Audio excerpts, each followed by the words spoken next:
हाँ जी, क्या हाल चाल सीए फाइनल के सभी students. Corporate and economic law self paced exam, भाई सब ठीक ठाक।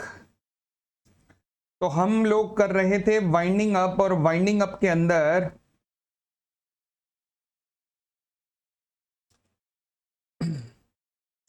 हम लोग आई थिंक सेक्शन 277 तक कर चुके थे और 278 अपन लोगों ने करना था। Effect of the winding up order, ये जो वाइंडिंग अप का ऑर्डर पास हुआ है, मतलब कोर्ट ने जो वाइंडिंग अप का ऑर्डर दिया है, इसके कॉन्सिक्वेंसेस क्या क्या होंगे। चलिए जी, वाइंडिंग अप के कॉन्सिक्वेंसेस क्या होंगे देखना शुरू करते हैं जी। क्या कहता है? कहता है जी, order of the winding up of a company shall operate in favour of all the creditors and all contributories of the company as if it had been made on the joint petition of the creditors oblique contributories. बड़ी सीधी सी बात है। अगर creditors ने application submit की है winding up के लिए, वैसे क्रेडिटर्स एप्लीकेशन सबमिट जो है यहां पर नहीं आईबीसी में करते हैं, बट फिलहाल जब ये सेक्शन बना तब तक आईबीसी नहीं था, ठीक है। तो अगर क्रेडिटर्स ने एप्लीकेशन सबमिट की है वाइंडिंग अप की, तो क्या उनकी एप्लीकेशन को अगर एक्सेप्ट कर लिया जाए तो क्या शेयर होल्डर्स भी लायबल होंगे? यस। सिमिलरली अगर कंट्रीब्यूटरी या शेयर होल्डर एप्लीकेशन सबमिट करते हैं और वो एप्लीकेशन एक्सेप्ट हो जाए तो क्या उस वाइंडिंग अप पे क्रेडिटर्स भी लायबल होंगे? यस।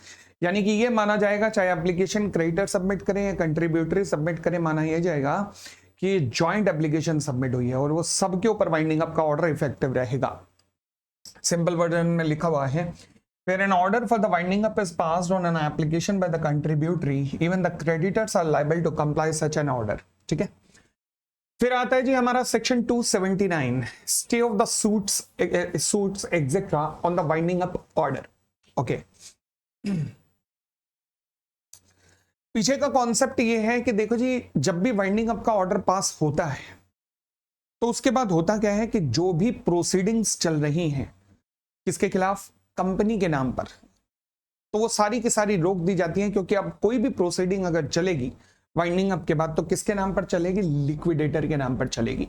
तो इसलिए जितने केसेस चल रहे होते हैं सब में नाम चेंज किया जाता है और नाम चेंज करके वहां लिक्विडेटर लिखा जाता है कि मतलब for example Ramlal versus liquidator of a limited, इस तरीके से लिखा जाता है, ठीक है।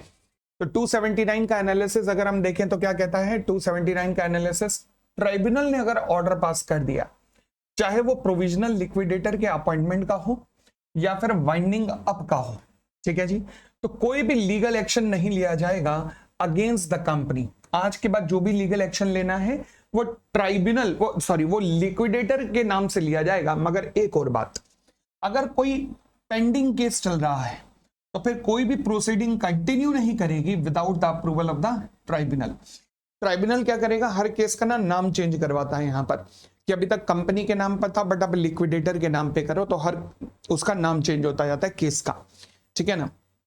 नया केस शुरू नहीं करोगे कंपनी के नाम पर क्योंकि लिक्विडेटर के नाम पे करोगे। जो एग्जिस्टिंग केस चल रहे हैं वो ट्राइब्यूनल की परमिशन लोगे क्योंकि ट्राइब्यूनल सबके नाम चेंज करवाएगा, ठीक है। आइए अब आते हैं हम अगले सेक्शन पे, सेक्शन 281। हाँ जी, ये काफी रेलेवेंट सेक्शन है, ध्यान से सुनिएगा। ये कहता है जी, वाइंडिंग अप का ऑर्डर पास हुआ, लिक्विडेटर का अपॉइंटमेंट हुआ। अब ये लिक्विडेटर साहब आपको क्या करना है? आपको अपने अपॉइंटमेंट के विद इन 60 डेज के अंदर अंदर, जिस दिन कोर्ट ने ऑर्डर पास किया आपके अपॉइंटमेंट का या वाइंडिंग अप का ऑर्डर पास हुआ है, वहां पर 60 डेज के अंदर अंदर आपको ट्राइब्यूनल को एक रिपोर्ट बना के देनी है।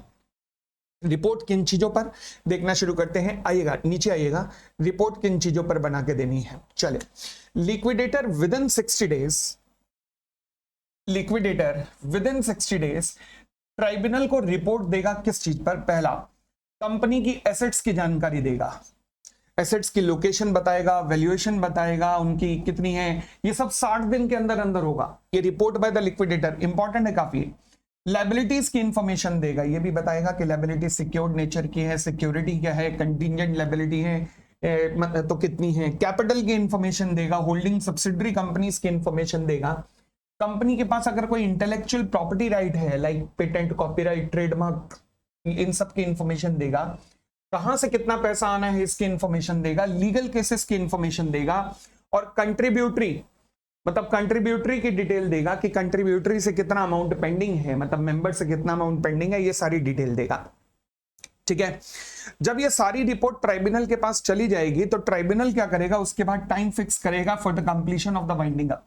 अच्छा, एक बार ट्राइब्यूनल ने टाइम फिक्स कर दिया तो एक्सटेंशन पॉसिबल है। यस, ट्राइब्यूनल मतलब टाइम फिक्स करने का मतलब क्या है कि ट्राइब्यूनल लिक्विडेटर को कहेगा कि देखो जी, जितनी एसेट्स की संख्या और जितनी लायबिलिटी की संख्या है, डेटर्स वगैरह की भी लिस्ट मैंने देख ली और कंट्रीब्यूटरी की लिस्ट भी मुझे पता लग गई, मुझे लगता है इस वाइंडिंग अप को खत्म करने में 2 साल लगने चाहिए। लिक्विडेटर कहेगा ठीक है, वाइंडिंग अप कमेटी का सहयोग उसे चलता ही रहेगा और लिक्विडेटर कोशिश करेगा इस वाइंडिंग अप को 2 साल में खत्म करने की। परंतु अगर किसी रीजन से अगर ये वाइंडिंग अप 2 साल में खत्म नहीं हो पा रहा तो क्या ट्राइब्यूनल एक्सटेंशन दे सकता है? जी हाँ, ट्राइब्यूनल एक्सटेंशन पॉसिबल है, यानी कि extension is possible. Okay, tribunal ये भी कर सकता है कि अगर ट्राइब्यूनल को सही लगता है तो ट्राइब्यूनल कंपनी का गोइंग कंसर्न के रूप में सेल भी कर सकता है। सत्यम आपके सामने बेस्ट एग्जांपल है, यानी कि ट्राइब्यूनल में order sale as a going concern, चलते चलते चलो जी टेक ओवर कर पा लो। इसके अलावा अगर लिक्विडेटर को लगता है कि कंपनी में फ्रॉड हुआ है, मिसमैनेजमेंट हुआ है, कंपनी में जो इन्वॉल्व रहे हैं उन्होंने जम के गड़बड़ की है, तो लिक्विडेटर क्या कह सकता है, ट्राइब्यूनल को एक रिपोर्ट दे सकता है, जिस रिपोर्ट के बेसिस पर ट्राइब्यूनल ऑर्डर कर सकता है क्या, इन्वेस्टिगेशन। इन्वेस्टिगेशन कब ऑर्डर किया जाएगा, अगर अपनी रिपोर्ट में ये लिक्विडेटर रिकमेंड करेगा कि इन्वेस्टिगेशन होना चाहिए। फिर अपनी ही रिपोर्ट के अंदर लिक्विडेटर ये जरूर लिख के देगा कि हाँ जी, पॉसिबिलिटी ऑफ फ्रॉड क्या है, मतलब क्या फॉर्मेशन, प्रमोशन या मैनेजमेंट में फ्रॉड हुआ है या नहीं है। उसी के बेसिस पे ही जो ट्राइब्यूनल है वो इन्वेस्टिगेशन वगैरह ऑर्डर करेगा ना। चलिए, तो ये सारा है रिपोर्ट। रिपोर्ट कौन कर रहा है, लिक्विडेटर कर रहा है। किसको कर रहा है, ट्राइब्यूनल को। कितने दिन में कर रहा है, 60 डेज। 60 डेज कहां से, वाइंडिंग अप का ऑर्डर। क्या रिपोर्ट कर रहा है, एसेट्स की डिटेल, लायबिलिटी की डिटेल, डेटर्स की डिटेल, कंट्रीब्यूटरी की detail, holding subsidiaries, legal cases against the company, ये सब कुछ इस डिटेल के अंदर प्रोवाइड किया जा रहा है। इसके बेसिस पर ही, इस लिस्ट को देखने के बाद ही, इस रिपोर्ट को देखने के बाद ही ट्राइब्यूनल यह बताएगा कि वाइंडिंग अप में कितना टाइम लगेगा, एक्सटेंशन इवन दो पॉसिबल है। ट्राइब्यूनल यह भी ऑर्डर कर सकता है कि एंटिटी को पूरा का पूरा गोइंग कंसर्न के रूप में ही भेज दिया जाए। ट्राइब्यूनल इन्वेस्टिगेशन भी ऑर्डर कर सकता है और रिपोर्ट के अंदर ही कंपनी लिक्विडेटर ये भी बता सकता है कि हाँ जी, कंपनी डूबी क्यों, इसका रीजन क्या, फ्रॉड, मिसमैनेजमेंट वगैरह तो नहीं था। चलिए, based on this report central government और अदर पर्सन ये देखेंगे कि क्या फ्रॉड कमिट हुआ है। Based on this report from the central government और अदर पर्सन दैट, सॉरी गड़बड़ कर दी, हाँ दोबारा बोलता हूं मैं। Based on this report from the central government और other person that the fraud committed, अगर मान लीजिए ये रिपोर्ट पहुंचती है सेंट्रल गवर्नमेंट के पास, सेंट्रल गवर्नमेंट को पता लगता है कि हाँ जी कंपनी में फ्रॉड हुआ है, तो अब सेंट्रल गवर्नमेंट किसको अप्लाई करेगी, ट्राइब्यूनल को। अब ट्राइब्यूनल क्या करेगा, इन्वेस्टिगेशन ऑर्डर कर देगा कि हाँ जी, सेंट्रल गवर्नमेंट को कहेगा कि इन्वेस्टिगेशन ऑर्डर करो और कंपनी लिक्विडेटर को कहा जाएगा कि फाइल करो कंप्लेंट अगेंस्ट द गिल्टी। तो दोबारा बोलता हूं, इस रिपोर्ट के बेसिस पे ये जो लिक्विडेटर की रिपोर्ट है, तो ठीक है, तो इसके बेसिस पे क्या होगा, ट्राइब्यूनल के पास एक रिपोर्ट बना के दी जाएगी या कंप्लेंट फाइल की जाएगी कंपनी में फ्रॉड हुआ है, जिसके बेसिस पे ट्राइब्यूनल सेंट्रल गवर्नमेंट को आदेश जारी करेगा कि भैया इन्वेस्टिगेशन ऑर्डर की जाएगी और फिर ट्राइब्यूनल जो है आदेश जारी करेगा कंपनी लिक्विडेटर को कि कंप्लेंट फाइल करो किसके खिलाफ, against those who are guilty. ठीक है जी, चलिए आगे बढ़ते हैं, आगे बढ़ते हैं। बस इसको एनालिसिस से ज्यादा पढ़ने की जरूरत नहीं है और आगे बढ़ते हैं।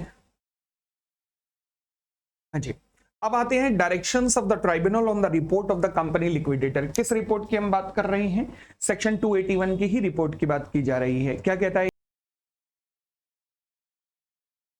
अब ध्यान से सुनना जी, ये जो सेक्शन 282 है ना, ये भी जो हमने एनालिसिस किया ना, इसी एनालिसिस के बेसिस पर सेक्शन 282 भी हम लोग पढ़ सकते हैं। देखिएगा, बेस्ड ऑन एनालिसिस अबाउट,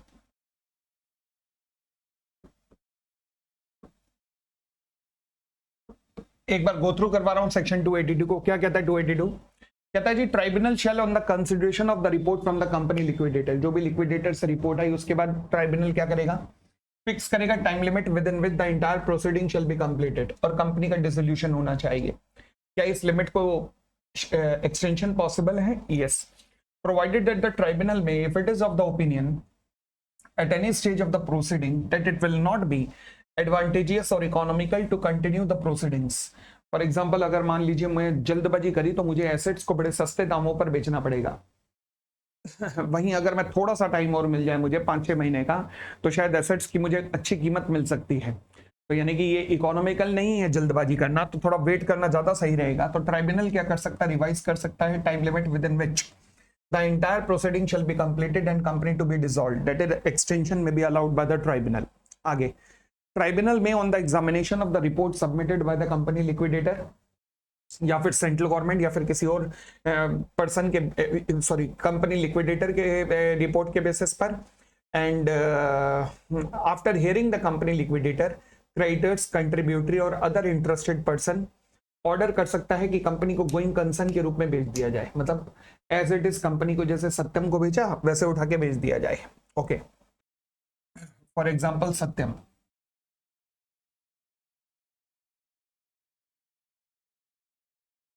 अच्छा जी।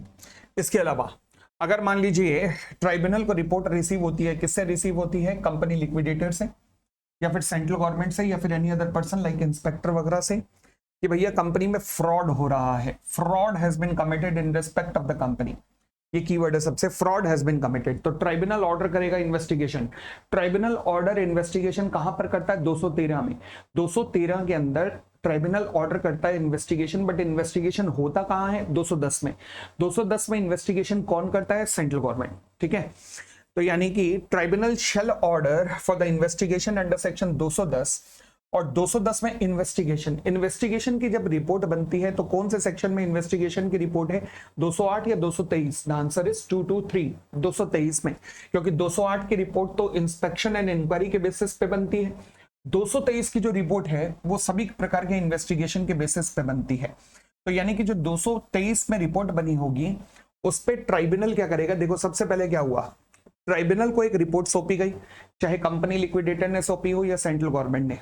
ट्राइब्यूनल ने उस रिपोर्ट के बेसिस पर इन्वेस्टिगेशन ऑर्डर किया, सेंट्रल गवर्नमेंट को आदेश दिया कि इन्वेस्टिगेशन करो। 210 के अंदर इन्वेस्टिगेशन शुरू हो गया।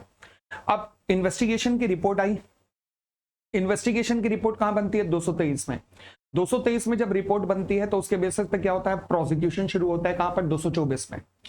ठीक है, तो स्टेप देखो जी। सबसे पहले लिक्विडेटर की रिपोर्ट सबमिट हुई, ट्राइब्यूनल या सेंट्रल गवर्नमेंट की कोई रिपोर्ट सबमिट हुई। ट्राइब्यूनल को इस रिपोर्ट में क्या कहा गया? फ्रॉड हुआ है, फ्रॉड हुआ है। Based on this report, tribunal to order the investigation into the affairs of the company under section 210 by the central government.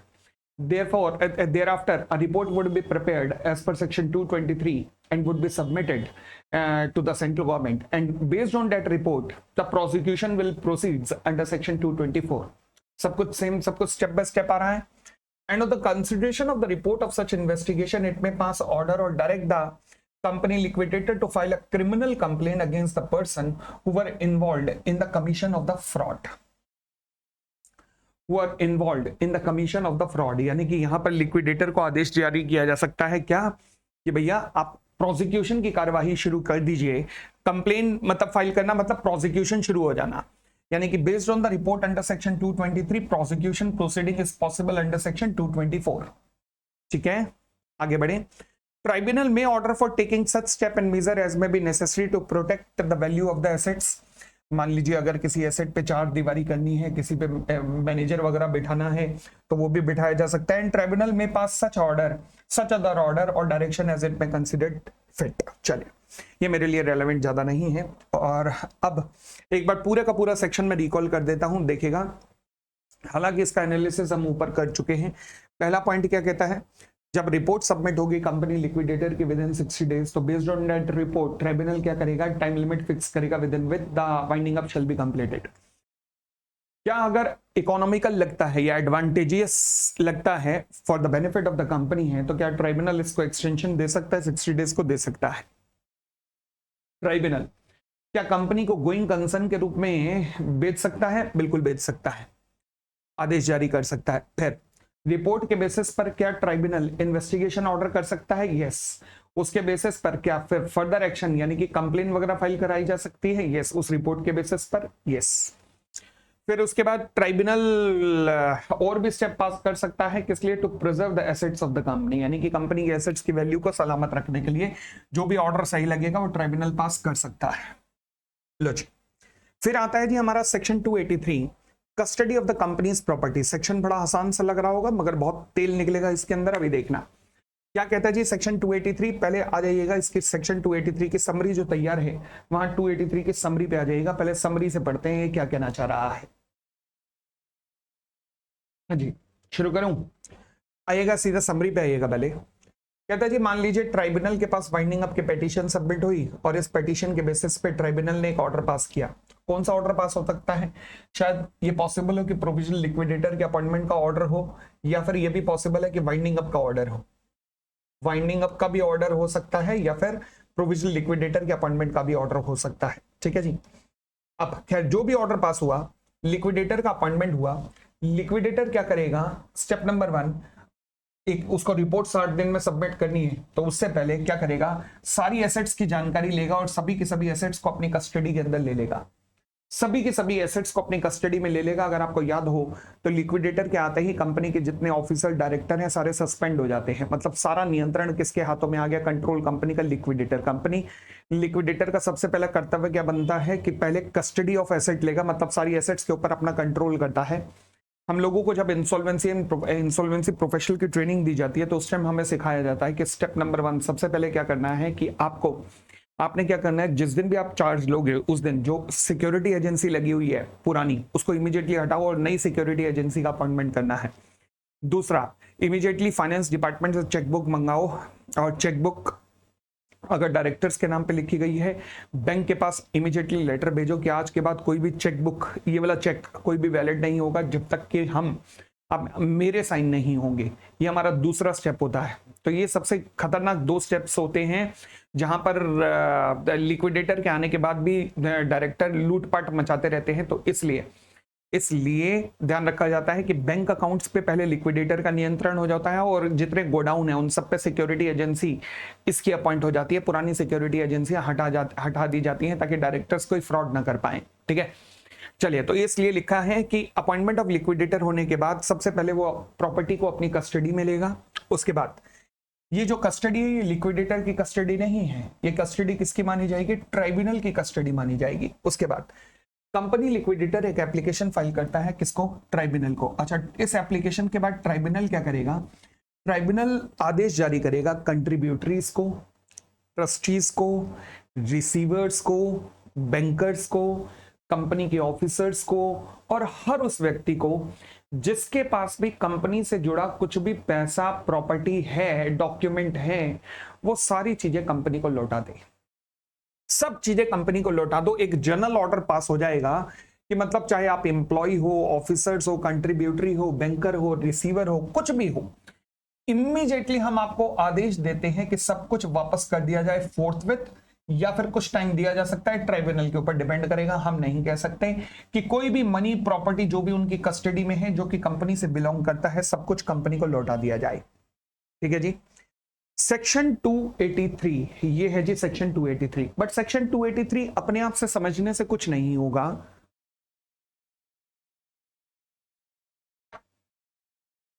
जब तक सेक्शन 283 के साथ हम सेक्शन 295 एंड 296 को भी ना पढ़ लें, तो पहले हमें 296 और 295 दोनों पढ़ने पड़ेंगे, तब 283 का लॉजिक और ज्यादा क्लियर होगा। तो इसके इमीडिएटली बाद अब मैं आता हूं बिफोर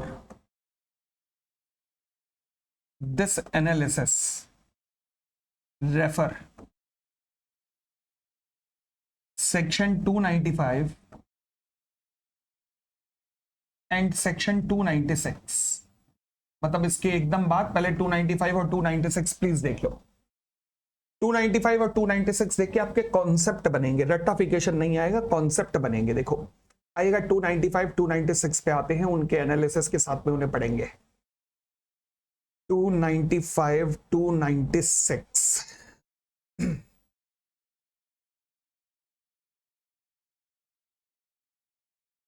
लो जी, हम आ गए, पहले 296 पढ़ लेते हैं, पहले तो एक बार पढ़ना शुरू करते हैं, फिर 295 296 दोनों देखेंगे, फिर 283 के साथ तो इसको कंपैरिजन चार्ट भी बना के दिखाऊंगा कि कैसे कैसे होगा। फिलहाल 296 कहता है power of tribunal to make the calls. Calls किससे? कॉल्स कंट्रीब्यूटरी से। 283 भी तो यही कहता था कि ट्राइब्यूनल जो है आदेश जारी करेगा सभी कंट्रीब्यूटरी को, हालांकि वो आगे कहता है एम्प्लॉयज को, ऑफिसर्स को, बैंकर्स को, रिसीवर को, कि जो कुछ है कंपनी का सारा ले आओ, यही कहता था। 296 क्या कह रहा है? Call, power to make call. Okay, the tribunal में at any time after the passing of the winding up order, okay, and either before or after it has been ascertained the sufficiency of the assets of the company, okay, make calls on all or any of the contributory for the time being on the list of the contributories to the extent of their liability for the payment of the money which the tribunal considered necessary to satisfy the debt and the liability of the company, and make an order for the payment of any call so made. अंग्रेजी की हिंदी करूं तो मुझे केवल इतना समझ आ रहा है कि ट्राइब्यूनल क्या करेगा, वाइंडिंग अप ऑर्डर पास होने के बाद कभी भी कॉल कर सकता है कि कंट्रीब्यूटरी को कि जो भी तुमने पैसा देना है कंपनी को वो पैसा दे दो। मगर मेरी समस्या ये है कि जब 296 में पैसा मंगा रहे हो तो क्या 283 में क्या मंगाया था तुमने? वहां भी तो कंट्रीब्यूटरी से पैसा मंगाया था। अच्छा, पिक्चर अभी बाकी है मेरे दोस्त, आइएगा 295 की तरफ आते हैं। 295 payment of debt by the contributory and extent of set off. The tribunal may at any time after the passing of the winding up order pass an order requiring any contributory for the time being on the list of the contributory to pay any amount due to the company from him. कमाल हो गया भाई साहब, 3 section एक ही मुद्दे पर लगे हुए हैं। 283 ने बात की कंट्रीब्यूटरी से पैसा मंगाओ, 295 कह रहा है कंट्रीब्यूटरी से पैसा मंगाओ, 296 भी कह रहा है कंट्रीब्यूटरी से पैसा मंगाओ। 3 सेक्शन एक ही मुद्दे पर बात किए जा रहे हैं। तो कंट्रीब्यूटरी से कौन से सेक्शन में पैसा मंगाया जाएगा? जब एक ही बात को 3 जगह लिखने की लॉ मेकर्स को क्या जरूरत थी? कुछ तो पीछे रीजन होगा। हाँ, उसी रीजन को जानने के लिए तो इन क्लासेस में आए हो, वरना तो रट्टा मार के जाना आसान है। आप समझिए क्या पीछे का कॉन्सेप्ट क्या लग रहा है। देखो जी, 2 सेक्शन है, एक है 295, एक है 296। अच्छा, 295, 296, 295, 296। पहले हम आते हैं, पहले तो 283 देखते हैं। 283 और 296 को जरा आपस में कंपेयर करो। 283 और 296 आपस में कंपेयर करो। 283 क्या कहता था? कॉल मंगाई जा सकती है फ्रॉम ऑल द कंट्रीब्यूटरीज, 283 कहता था। यही तो 296 भी कह रहा है कि कॉल मंगाई जा सकती है फ्रॉम ऑल द कंट्रीब्यूटरीज। ठीक है, आगे 283 कहता था ऑर्डर पास किया जाएगा कब? At a very early stage, यानी कि जैसे ही रिपोर्ट का सबमिशन होगा, 60 डेज के अंदर रिपोर्ट सबमिट होगी बाय द लिक्विडेटर, उसके बेसिस पर 283 का ऑर्डर पास कर दिया जाएगा कि भैया कॉल मंगाओ, कॉल मंगाओ। जो भी जैसे ही रिपोर्ट सबमिट होगी लिक्विडेटर की, तो उसके बेसिस पे ऑर्डर पास कर दिया जाएगा। अब 296 क्या कहता है? चलिए जी, 296 के वर्डिंग्स को बड़े ध्यान से समझते हैं। तो जहां 283 के अंदर ऑर्डर जो है अर्ली स्टेज में ही पास कर दिया जाता है। अगर आपको याद हो 283 में क्या होता है भाई साहब, लिक्विडेटर साहब आते हैं और 60 दिन के अंदर अंदर अपनी रिपोर्ट बना के ट्राइब्यूनल को दे देते हैं, और उस रिपोर्ट के बेसिस पे ट्राइब्यूनल जो है एक आदेश जारी कर देता है कि हाँ जी चलो जी बुलवाओ जी, कंट्रीब्यूटरी से, ऑफिसर से, एम्प्लॉय से, सबसे पैसा मंगाओ जी। 296 के वर्डिंग्स को बड़े ध्यान से पढ़िएगा। अभी जो है ना हम कंपैरिजन कर रहे हैं 283 एंड 296 का, फिर मैं 295 एंड 296 का भी कंपैरिजन करके बताऊंगा कि उन दोनों में क्या डिफरेंस है। चलिए 296 के अगर वर्डिंग्स को आप बड़े ध्यान से पढ़ेंगे तो 296 क्या कहता है? कहता है जी सिचुएशन ऐसी है कि ट्राइब्यूनल में at any time after the passing of the winding up order and either before और आफ्टर इट हैज असर्टेन, देखो वर्डिंग क्या है? आइदर बिफोर और after it has ascertain the sufficiency of the assets of the company. जब tribunal को asset sufficient है या नहीं इस बारे में पता लग गया, अच्छा, मेक कॉल ऑन ऑल और एनी ऑफ द कंट्रीब्यूटरी, तो पार्टिकुलर कंट्रीब्यूटरी से भी कॉल मंगा सकता है जो कॉल नहीं दे रहे हैं, और सबसे भी मंगा सकता है। कौन? ट्राइब्यूनल। ओके ओके ओके, तो यानी कि ये ऑर्डर बाद में पास किया जाएगा जब एक बार ट्राइब्यूनल देख लेगा, सफिशिएंसी ऑफ एसेट्स वगैरह का जजमेंट ले लेगा, उसके बाद ट्राइब्यूनल 296 का ऑर्डर पास करेगा। मतलब ये ऑर्डर देखो 283 का ऑर्डर तो शुरुआत में ही पास कर दिया गया, ठीक है, 296 का ऑर्डर लेटर स्टेज पे पास किया जाएगा जब पता लगेगा कि भैया एसेट्स जो हैं वो कहीं ना कहीं कम पड़ रही हैं और कंट्रीब्यूटरी से पैसा मंगाना जरूरी हो चुका है, कंट्रीब्यूटरी से पैसा मंगाना जरूरी हो चुका है, तब 296 को रिजॉर्ट किया जाएगा ट्राइब्यूनल के द्वारा। 283 एकदम शुरुआत में, 296 एट अ लेटर स्टेज। अच्छा, कैसे प्रोसेस फ्लो देखिए कैसे करेगी, कुछ इस तरीके से, जैसे विद इन 60 डेज क्या हुआ, अपॉइंटमेंट ऑफ कंपनी लिक्विडेटर के विद इन 60 डेज के अंदर रिपोर्ट सबमिट हुई होगी, ठीक है, फिर एप्लीकेशन सबमिट हुई by the company liquidator to the tribunal, application submit हुई by the company liquidated to the tribunal, और इस एप्लीकेशन के बेसिस पर क्या हुआ, ट्राइब्यूनल ने ऑर्डर किया कि जी सबसे मंगवा लो। यही तो हमने 283 किया कि मतलब ट्राइब्यूनल ने आदेश जारी किया कि सबसे मंगवा लो, कोई भी प्रॉपर्टी कैश वगैरह कंपनी का जो भी है सबसे मंगा लो जिनके पास भी पेंडिंग है।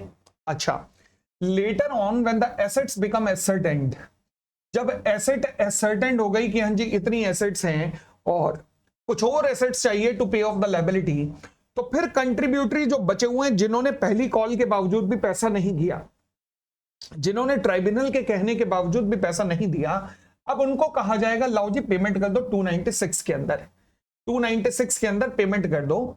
अच्छा, still if remains unpaid by some contributory, अगर बावजूद इसके अभी भी कोई कंट्रीब्यूटरी ऐसा है जो पेमेंट नहीं कर रहा तो फिर क्या होगा देखते हैं। पहली बात सबसे पहले 281 की रिपोर्ट सबमिट हुई, रिपोर्ट सबमिट होने के बाद 283 में आदेश जारी हुआ, उसके बाद फिर जब लेटर ऑन फर्दर स्टेज पे जब हमने एसेट्स वगैरह एसर्टेन की तो हमें पता लगा कि कुछ अभी कंट्रीब्यूटरी ने पैसा देना है, हमने उनसे मंगाया पैसा।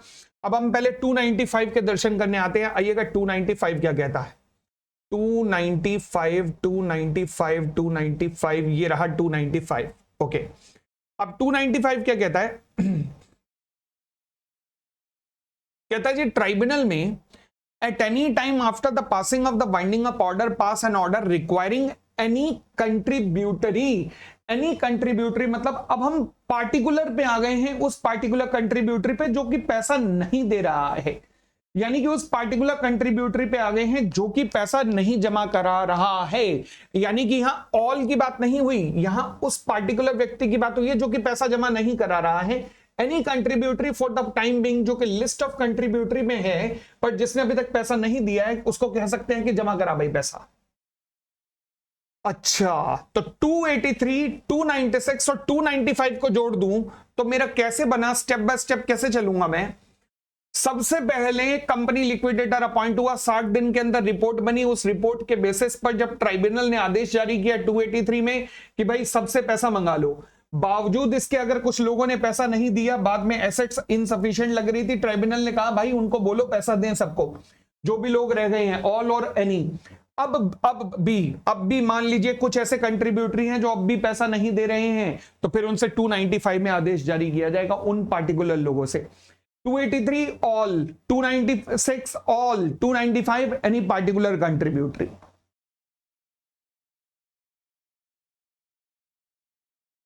ठीक है, आइएगा 296 पर, आइएगा 296 पर। हाँ जी, अब 296 के वर्डिंग्स को दोबारा पढ़ लीजिएगा। The tribunal eight any time after the passing of the order and after, and यहां पे कीवर्ड क्या है, either before or after it has ascertained the sufficiency of the assets of the company, जब एक बार ये ascertain कर चुका है sufficiency के बारे में तो फिर make कर सकता है call all or any of the contributory for the time being on the list of the contributory। तो भाई एक काम करो, जहां तक तुमने पैसा देना है दो, and make an order for the payment of any call so made, यानी कि उनको कॉल करने का पैसा आदेश जारी कर सकता है कि उनसे कॉल मंगाई जाए। अच्छा, ये कौन सा आदेश है, 296 का। अब 295 और 296 के बीच में आ जाओ। ट्राइब्यूनल में at any time after the passing of the order pass an order to the contributory to pay any amount due to the company और pass order for the payment of the call, मतलब 296 सभी के लिए भी है और मतलब अगर कुछ पेंडिंग है 283 के बावजूद तो उनके लिए भी है, और 295 पार्टिकुलर के लिए है कि जिन्होंने अभी तक भी कॉल के बावजूद भी पैसा नहीं दिया है, जिन्होंने 2 बार कॉल होने के बावजूद भी पैसा नहीं दिया है, उनके लिए 295 लग रहा है। इतनी बात क्लियर। अब 295 के पूरे वर्डिंग्स पे आ जाना जरा। 295, हाँ जी, कहता है ट्राइब्यूनल में at any time after the passing of a winding up order pass an order requiring any contributory, जो कि लिस्ट ऑफ कंट्रीब्यूटरी पे अपीयर हो रहे हैं। लिस्ट ऑफ कंट्रीब्यूटरी ना सबसे लास्ट में बनती है कि ये वो लिस्ट है जिसने पैसा देना है, जब आएगा तभी हम लायबिलिटी को पे ऑफ कर पाएंगे, सबसे लास्ट में बनती है। To pay any amount due to the company from him. अच्छा, अब सबसेक्शन 2 क्या कहता है इसका? कहता है जी tribunal in making an order may in the case of an unlimited company. अब एक बात सोच के देखो, मान लीजिए ऐसा हुआ कि एक मेंबर से कंपनी ने पैसा लेना भी है देना भी है, मतलब एक मेंबर कंपनी का डेटर भी है क्रेडिटर भी है, तो क्या सेट ऑफ अलाउ हो जाना चाहिए? आप कहोगे सर हो जाना चाहिए, क्या दिक्कत है? नहीं दिक्कत है ना। वो क्या कि देखो जी, जब क्रेडिटर के रूप में आपसे पेमेंट होगी, जब आपको पेमेंट होगी क्रेडिटर के रूप में, तो शायद आप अनसिक्योर्ड क्रेडिटर हो, आपको लास्ट में पेमेंट हो, पहले तो सिक्योर्ड क्रेडिटर को होती है, परंतु डेटर के रूप में आपसे पैसा रिकवर किया जाएगा, वही पैसा तो क्रेडिटर को पे ऑफ किया जाएगा। तो पहले आप पैसा दो, फिर क्रेडिटर की लाइन में लग जाओ, यानी कि सेट ऑफ अलाउ नहीं है, क्योंकि हर मेंबर की लायबिलिटी लिमिटेड होती है। दोबारा बोलता हूं, हर मेंबर की लायबिलिटी लिमिटेड होती है, तो सेट ऑफ का बेनिफिट किसी मेंबर को नहीं दिया जाएगा। अगर उसने पैसा देना भी है, कंपनी से लेना भी है किसी बात का, तो फिर सेट ऑफ नहीं होने दिया जाएगा अगर कंपनी की liability of the member limited है। परंतु अगर मान लीजिए लायबिलिटी अनलिमिटेड, अब ऐसी कंपनी इंडिया में होती नहीं है, बट फिलहाल अनलिमिटेड लायबिलिटी वाली अगर कंपनी है तो फिर सेट ऑफ करने में मुझे कोई दिक्कत नहीं है। क्यों? क्योंकि लिमिटेड लायबिलिटी का कॉन्सेप्ट लग नहीं रहा, हर मेंबर की लायबिलिटी अनलिमिटेड है, मतलब क्रेडिटर्स को पे ऑफ करने के लिए उनके घर बार तक बिकवाए जा सकते हैं, तो सेट ऑफ कर भी दिया तो क्या दिक्कत है? क्योंकि कुछ भी अमाउंट अगर अनपेड है तो फिर ये जो मेंबर है इनको तो सब कुछ बेच बूझ दिया जाएगा ना, इनका तो घर बार तक बिकवा दिया जाएगा, तो क्या दिक्कत है सेट ऑफ करने में? तो लॉ मेकर ने इसी कॉन्सेप्ट को कहा कि अगर अनलिमिटेड कंपनी है तो allow to the contributory by the way of set off any amount due to him from the company. अगर कंपनी ने उसे कुछ देना है on any independent dealing or the contract with the company, company से उसका कोई कॉन्ट्रैक्ट हुआ होगा, but not any amount due to him as a member of the company. हाँ जी, मेंबर के रूप में डिविडेंड वगैरह नहीं, देखो डिविडेंड वगैरह सेट ऑफ नहीं होगा, ध्यान रखना। क्यों? क्योंकि ये तो सबसे लास्ट में मिलता है ना, डिविडेंड वगैरह अगर कुछ बच गया सरप्लस हो रहा है तब मिलेगा, तो इसलिए डिविडेंड का सेट ऑफ नहीं होगा, ध्यान रखना। And in case of a limited company, allow to any director or manager whose liability is unlimited such set off। यानी कि यही सेट ऑफ हम डायरेक्टर और मैनेजर को भी अलाउ कर सकते हैं, क्योंकि डायरेक्टर और मैनेजर की जो लायबिलिटी होती है वो अनलिमिटेड होती है कंपनी में। कंपनी में अगर कुछ भी गड़बड़ हुई तो डायरेक्टर और मैनेजर सबसे पहले रिस्पॉन्सिबल होते हैं, अगर ये नेग्लिजेंस किया इन्होंने। If they are guilty of negligence, then they would have an unlimited liability, the director or the manager, ठीक है, तो उनको हम सेट ऑफ अलाउ कर सकते हैं, और मेंबर्स को अनलिमिटेड लायबिलिटी वाली कंपनीज में अलाउ कर सकते हैं, but not in a limited liability वाली company. In the case of any company, whether limited or unlimited, when all the creditor have paid in full, all the creditor have been paid in full, any amount due on any account whatever to a contributor from the company may be allowed to him by the way of set off against any subsequent call। पढ़ो जी पढ़ो, ये भी पढ़ो। इन case of any company, चाहे वो limited और unlimited हो,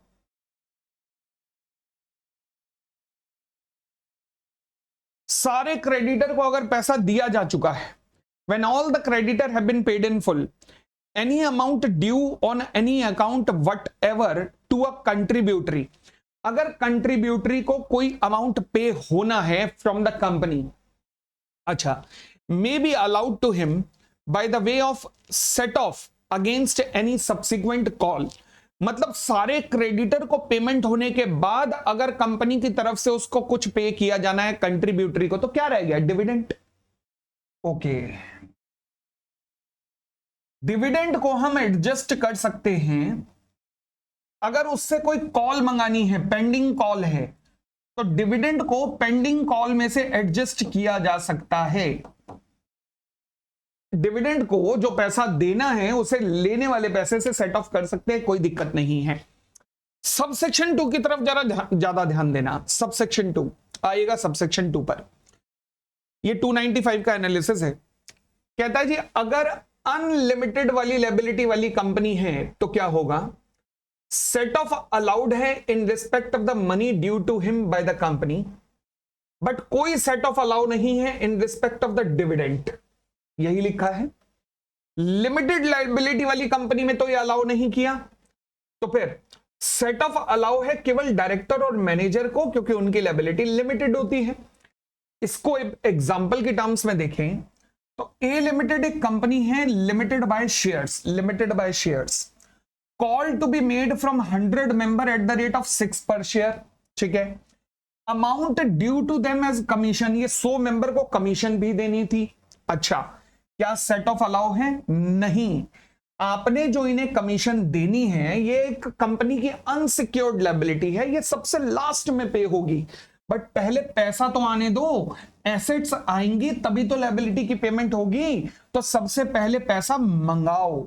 यानी कि no set off allowed in case of a limited company, कोई लिमिटेड कंपनी में सेट ऑफ अलाउ नहीं करूंगा, तो फिर वाइंडिंग अप में जो प्रोसीजर होता है वो फॉलो मुझे करना पड़ेगा, बड़ी सीधी सी बात है। वाइंडिंग अप में प्रोसीजर क्या होता है? Procedure in winding up, assets को रियलाइज्ड करो, रियलाइज्ड, इसी केस में money to be called from, money called from contributory, फिर लेस लायबिलिटी।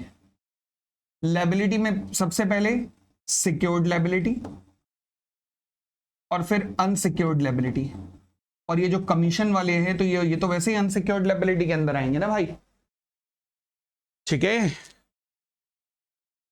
तो ये कहना क्या चाह रहा है, बड़ी सीधी सी बात, कि Ram who is a member of a limited in the capacity as creditor खड़ा है 10 लाख रुपए के लिए, कंपनी ने इसे देने हैं 10 लाख रुपए और कंपनी ने इससे लेने हैं 50 लाख रुपए। इस सेट ऑफ अलाउ मैं कह सकता हूं एज कंट्रीब्यूटरी, ये 50 लाख रुपए लेने हैं as a contributory, not as a sundry debtor, ठीक है।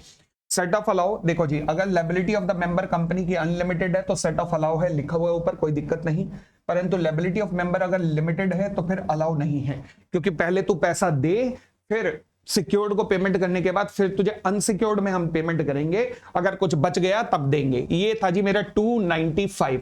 तो 3 सेक्शन हमने यहां पर एक साथ खत्म किए हैं, 295, 296 एंड 283।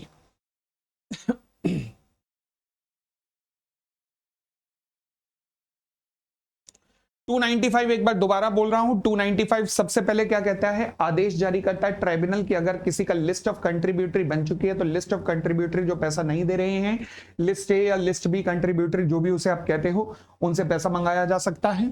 उसके बाद ट्राइब्यूनल एक ऑर्डर पास कर सकता है क्या, कि अगर अनलिमिटेड कंपनी है तो सेट ऑफ अलाउ कर सकता है, किस चीज का, जो कंपनी उन्होंने देना है और उनसे जो लेना है उसका सेट ऑफ अलाउ कर सकता है अनलिमिटेड कंपनी में। सिमिलरली डायरेक्टर्स और मैनेजर को भी ये सेट ऑफ अलाउ कर सकता है, क्योंकि उनकी लायबिलिटी में अनलिमिटेड होती है, नेग्लिजेंस वगैरह के केस में, फ्रॉड वगैरह के केस में, ध्यान रखना। उसके बाद अगर कंपनी लिमिटेड हो या अनलिमिटेड हो, हमें इस बात से कोई परवाह नहीं है, परंतु अगर मान लीजिए सारे क्रेडिटर को पे ऑफ करने के बाद, कीवर्ड है यहां पर क्या, when all the creditors have been paid in full, ये व्हेन ऑल द क्रेडिटर, कुछ भी क्रेडिटर्स को पेंडिंग नहीं है, इंक्लूडिंग जो शेयर होल्डर हैं in the capacity as a creditor, मतलब उन्होंने अगर कंपनी से कोई सामान, गुड्स वगैरह का पैसा लेना है उसको इंक्लूड करके सारे क्रेडिटर्स को पे ऑफ किया जा चुका है, कोई क्रेडिटर पेंडिंग नहीं है अब आज की डेट में, तो कंपनी क्या कर सकती है कि जो कंट्रीब्यूटरी को पैसा देना है और जो कंट्रीब्यूटरी से पैसा लेना है, लेना किस फॉर्म में है, कॉल की फॉर्म में, देना किस फॉर्म में है, डिविडेंड की फॉर्म में। अब जो डिविडेंड की फॉर्म में देना है और कॉल के रूप में लेना है, उनको सेट ऑफ किया जा सकता है, ठीक है जी। ये है 295। 296 एक बार दोबारा से रिकॉल कर लेते हैं। 296 कहता है किसी भी time after the passing of the winding up of the order, और एक बार एसेट्स वगैरह का एसेटन करने के बाद कि भैया हमारे पास इतनी एसेट्स बची हैं, अब जो पेमेंट नहीं कर रहे हैं कॉल की, वो कुछ भी हो सकते हैं, सारे भी हो सकते हैं, सबको आदेश जारी किया जा सकता है कि आप कॉल की पेमेंट कीजिए, being a contributory you are required to make the payment of the call. तो ये था 295, 296, और हम यहां पर कहां से आए थे, 283 से होते हुए। तो आइएगा 283 पर वापस आते हैं। ये अपन लोग वापस आ गए हैं जी अपने 283 के ऊपर। ये रहा 283। अब 283 का एनालिसिस अब हम करने की पोजीशन में हैं। Question number 1, mister J refuse to pay the call of ₹4 per share on the 1 lakh share of the company. यानी कि अगर ये बंदा पे नहीं कर रहा तो इसका नाम लिस्ट ऑफ कंट्रीब्यूटरी में आ रहा होगा। तो फिर अब क्या किया जाएगा, इसके खिलाफ कौन सा सेक्शन लग रहा होगा, 295 लग रहा होगा। लिस्ट ऑफ द कंट्रीब्यूटरी पे आदेश वहीं जारी किया जाता है। लिस्ट ऑफ कंट्रीब्यूटरी मतलब जिनका पेंडिंग अमाउंट है, जो पे नहीं कर रही। अब ट्राइब्यूनल का आदेश उनके खिलाफ सख्त वाला आदेश जाएगा कि पे करो भैया। हाँ जी, a limited that is company under liquidation where call of ₹4 per share is pending from all the contributory. तो शुरुआत में कौन सा ऑर्डर पास किया जाएगा, 283 का। लेटर स्टेज में कौन सा ऑर्डर पास किया जाएगा, 296 का। ठीक है, आगे आते हैं। Promoter director executive to cooperate with the company liquidator. बहुत सिंपल सा सेक्शन है, कोई दिक्कत नहीं है इसमें।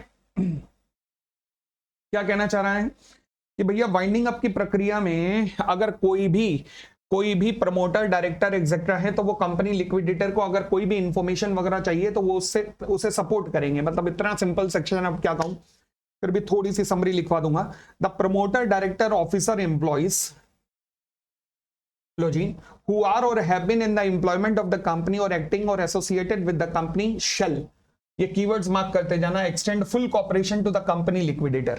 ठीक है जी। if any person required to assist or cooperate with the company liquidator, अगर वो cooperate नहीं करता तो कंपनी लिक्विडेटर ट्राइब्यूनल के पास जा सकता है। मतलब कंपनी लिक्विडेटर, मैं खुद भी कंपनी लिक्विडेटर हूं, मगर हमारा काम पता क्या है, छोटी बहू वाला।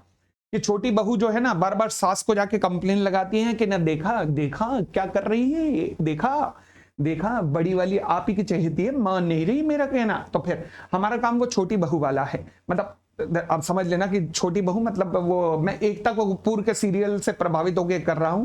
कोई अपने ऊपर ना ले प्लीज, अपने ऊपर ना ले हैं कि कहीं आप छोटी बहू हैं या फिर कोई घर में छोटी बहू है, तो प्लीज ऐसा मतलब। मैं तो एकता कपूर के सीरियल से प्रभावित होकर कर रहा हूं। और वैसे भी हमारे सीरियल जो हैं वो कभी खत्म तो होते नहीं हैं। मैं जब छोटा बच्चा था तब मेरे ख्याल से एक सीरियल आया होता था, नहीं छोटा बच्चा ज्यादा बोल दिया, हाँ छोटा ही था यार। तब जी टीवी पे और सोनी टीवी पे तब सीरियल कुछ शुरू हुए थे, फिर उसके बाद स्टार 99 में आया था, तब मैं 19 साल का था। उम्र बता रहा हूं भाई, और मेरे बालों से मेरी उम्र मत जज करना। 1999 में शायद शुरू हुआ था वो ये रिश्ता क्या कहलाता है। मैंने अभी कुछ टाइम पहले देखा, वो अभी भी चल रहा है। तो आजकल तो अनुपमा और ऐसे सीरियल भी आ गए हैं, मुझे लगता है ये तो मेरे पोते पोती भी देखेंगे। खैर हाँ जी, तो वही छोटी बहू एकता कपूर के सीरियल में से लिया है, बस दिल पे ना लेना प्लीज। हाँ जी, फिर on receiving an application under subsection 2, tribunal क्या करेगा, ट्राइब्यूनल आदेश जारी करेगा कि भैया हमारे पास बहू कंप्लेंट लेके आई है, मतलब कंपनी लिक्विडेटर, मैं भी बहू हूं, ध्यान रखना। हाँ जी, तो उसके आदेश का पालन करो और क्या, to comply with the instructions of the company liquidator and cooperate करो उसके साथ। बस इतनी सी बात। कि प्रमोटर जो अंडरलाइन किया बस उसे ध्यान रखना। Promoter director officer employ full cooperation देंगे। अगर नहीं देते if person required to assist or cooperate does not assist or cooperate, तो company liquidator may make an application to tribunal, और ट्राइब्यूनल जो है by an order direct to comply with the instruction of the company liquidator. ठीक है जी, आगे बढ़ते हैं। Statement of the list of the contributory and application of the asset, section 285। इस सेक्शन को आप अकाउंट्स के अंदर बहुत बार कर चुके हो। List A contributory, list B contributory, इसी नाम से आप पुकारते हो। होता क्या है कि देखो जी, अगर कोई मेंबर नहीं रहा, फॉर एग्जांपल मान लीजिए उसके शेयर फोरफिट हो चुके हैं। अच्छा, उसके शेयर फोरफिट होते ही थोड़े ही टाइम बाद ना कंपनी लिक्विडेशन में चली गई, तो आपको क्या इस बात का शक नहीं हो रहा कि इसने 10 रुपए में से 2 रुपए पे किए, 8 रुपए अनपेड थे।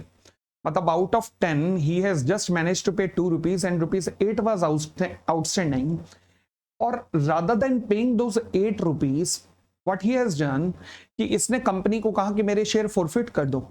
ओ माय गॉड, और कंपनी ने इसके शेयर फॉरफिट कर दिए। Immediately after the forfeiture of share, company 1-2 महीने के अंदर कंपनी वेंट इनटू लिक्विडेशन।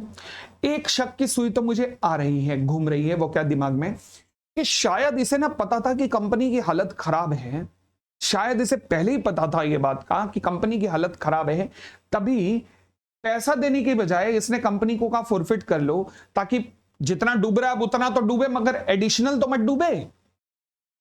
ये दिमाग में आ रहा है कि नहीं?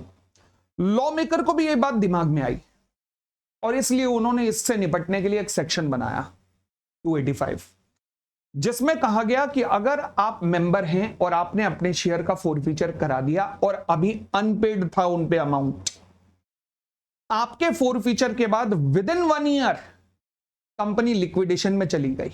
विद इन 1 ईयर आपके जो शेयर फोरफिट हुए, कंपनी ने एक नए किसी व्यक्ति को इशू किए, बट जो नया मेंबर था he also become unable to pay the call and in fact he become insolvent. मान लीजिए आपने 2 रुपए पे किए थे, नए वाले ने 3 रुपए पे किए, 10 रुपए के शेयर पे 2 रुपए आपने पे किए, 3 रुपए उसने पे किए, हो गया 5 रुपए अभी भी अनपेड है। नए वाला मेंबर इंसॉल्वेंट हो चुका है, तो ये 5 रुपए अब आपसे रिकवर किए जाएंगे। कंडीशन क्या है? आपके शेयर फोरफिट हुए, वो अनपेड थे, पूरी तरह से पे नहीं हुए थे। आपके फोरफीचर के 1 ईयर के अंदर अंदर लिक्विडेशन शुरू हो गया। जो एग्जिस्टिंग मेंबर था, he is unable, he shows his inability to pay due to the insolvency. But एक कंडीशन और है कि आप जो मेन मेंबर थे, ओरिजिनल मेंबर, शुरुआत के मेंबर, लायबल कौन सी लायबिलिटी के लिए होंगे? केवल उस लायबिलिटी के लिए जो उस वक्त एग्जिस्टेंस में थी जब आप मेंबर थे। यानी कि आपकी मेंबरशिप सीज होने के बाद, आपके शेयर फोरफिट होने के बाद अगर कोई कंपनी की लायबिलिटी जनरेट होती है, you as a member are not liable at all for any such liability. You as a member are liable only and only and only, कब लायबल हो गए आप एज अ मेंबर, आप in the capacity as a member liable केवल तब होगे, sorry, आप in the capacity as a member केवल उस लायबिलिटी के लिए लायबल होंगे, पास्ट मेंबर के रूप में उस लायबिलिटी के लिए लायबल होंगे जब आप मेंबर थे। यानी कि आपकी मेंबरशिप सीज के बाद अगर कंपनी ने कोई लोन लिया है तो उसके लिए आप लायबल नहीं हो। एक बार दोबारा सारी कंडीशन रिकॉल करवाइए। 285, पास्ट मेंबर कब लायबल होगा? उसके शेयर फोरफिट हुए हैं, अभी भी उन पे अमाउंट अनपेड था, अब जो एग्जिस्टिंग मेंबर था वो पे नहीं कर पा रहा है, उसके फोरफीचर के विद इन 1 ईयर के अंदर कंपनी लिक्विडेशन में चली गई है, वो केवल उसी लायबिलिटी के लिए लायबल होगा जो उस वक्त एग्जिस्टेंस में थी जब वो मेंबर था। यानी कि मेंबर रुकने के बाद, मेंबरशिप सीज जो होने के बाद जो लायबिलिटी इनकर हुई है, he shall not be held liable for any such liability. पढ़िएगा। After the order of the winding up has been passed,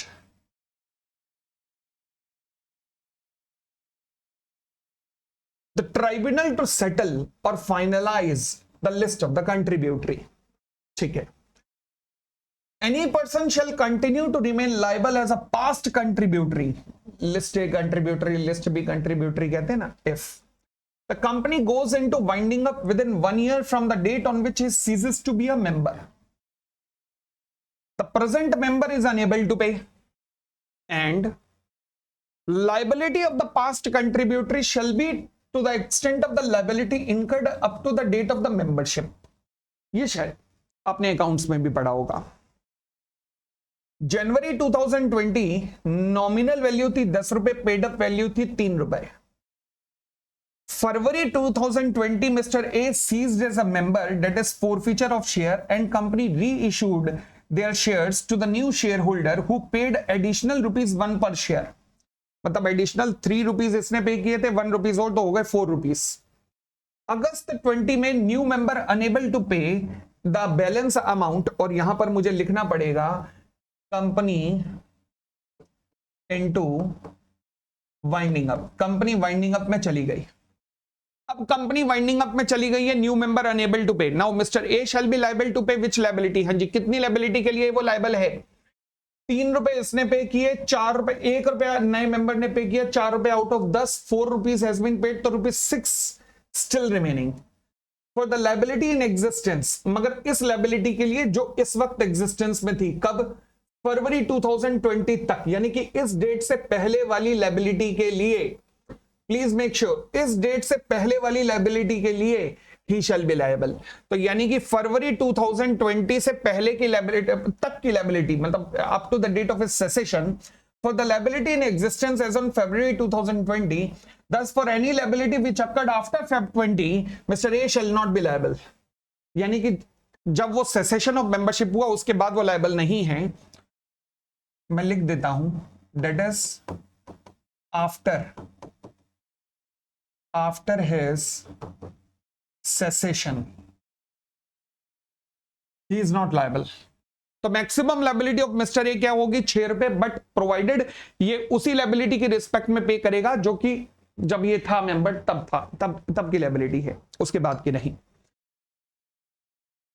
बिल्कुल जैसे मेंबर के लिए आपने पढ़ा ना, वैसे ही है डायरेक्टर एंड मैनेजर के लिए. अगला सेक्शन है 286, वहां लिखा हुआ है ऑलमोस्ट सेम है section 285.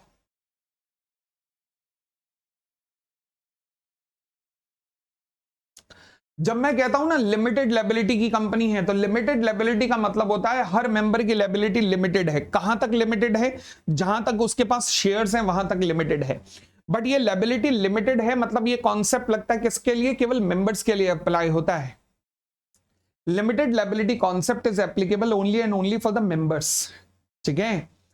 Directors and managers they are guilty irrespective of the amount of liability. मतलब they are having an unlimited liability for any negligence or fraud on their part.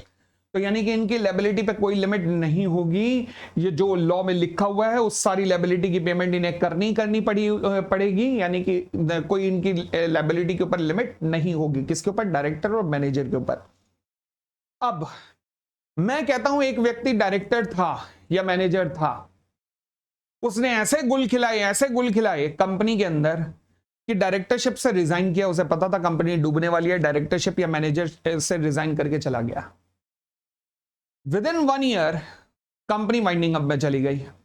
Law कहता है हम उसे पकड़ेंगे, उस डायरेक्टर और manager को भी पकड़ेंगे. अगर वो भी गिल्टी था तो पड़ेगा. इन the case of a limited company, any person who is or has been a director or manager whose liability is unlimited. क्यों? फ्रॉड वगैरह के केस में उनकी liability unlimited होती है. shall be liable to make a contribution as if he were a member of an unlimited company. तो भैया हम उसे मेंबर मान लेंगे. ध्यान रखना कौन सी कंपनी का? अनलिमिटेड कंपनी, यानी कि अनलिमिटेड लायबिलिटी रहेगी बंदे की, छोड़ेंगे नहीं. Provided that. ये देखो ये कंडीशंस और 285 में क्या फर्क है? मैंने 285 की कंडीशंस को ना आपको समझाने के लिए सिंपल वर्जन में लिखा है, उसको पॉजिटिव लैंग्वेज में लिखा है. बट इसे नेगेटिव लैंग्वेज में, ये एक्चुअल में लॉ की लैंग्वेज ये है, इसे यहां पर नेगेटिव लैंग्वेज में लिखा गया है. लॉ मेकर्स के द्वारा नेगेटिव लैंग्वेज में लिखा गया है. ओके, अब मैं लॉ की लैंग्वेज आपको पढ़वाना शुरू कर रहा हूं. बिल्कुल सेम लैंग्वेज 285 में भी थी, बट वहां पर कॉन्सेप्ट समझाने के लिए पहले मैंने इजी लैंग्वेज में उसको कन्वर्ट करके आपको समझा दिया. अब आप ये लैंग्वेज समझ पाएंगे, कोई दिक्कत नहीं है.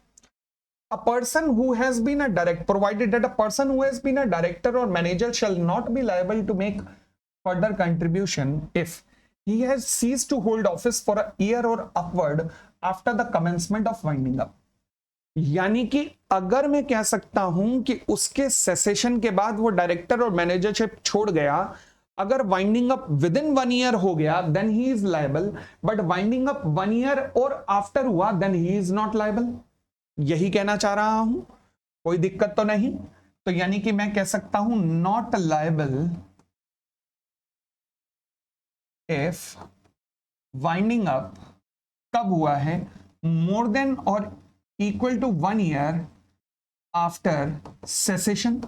सेसेशन होने के बाद, यानी कि उसके ये पोस्ट छोड़ने के 1 साल या 1 साल के बाद अगर वाइंडिंग अप हुआ है. यही कंडीशन ऊपर भी लिखी हुई थी आपने.